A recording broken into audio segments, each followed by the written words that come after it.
Avez-vous lu le rapport Khashoggi? Oui, il l'a lu et non, Joe Biden n'en a pas encore parlé avec Riyad. Ce sera d'ailleurs avec le roi Salman. Quand?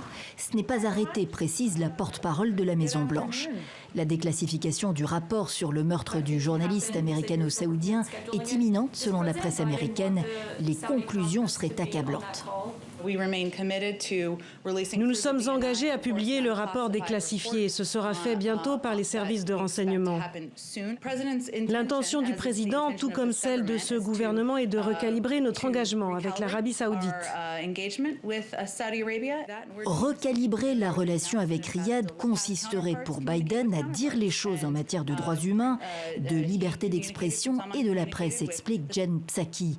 La gestion du dossier Khashoggi en sera le premier test. Pour rappel, le journaliste du Washington Post, un des rares critiques de Riyad, n'était jamais ressorti du consulat saoudien à Istanbul où il avait été convoqué pour remettre un dossier en vue de son mariage avec une citoyenne turque. Il a été torturé, son corps jamais retrouvé a été démembré selon Ankara qui affirme détenir des preuves des enregistrements. Pour la Turquie comme pour la CIA, sa mort a fait l'objet d'un contrat venu du sommet du prince héritier Mohammed Ben Salman. Mais les promesses de sanctions américaines n'ont pas suivi. Trump a choisi de préserver l'alliance avec l'Arabie saoudite et ses milliards de dollars de contrats. S'il est question aujourd'hui d'une réponse de Washington et que les responsables rendent des comptes, il sera intéressant de voir jusqu'où l'administration Biden est prête à aller sans mettre en péril la relation avec Riyad.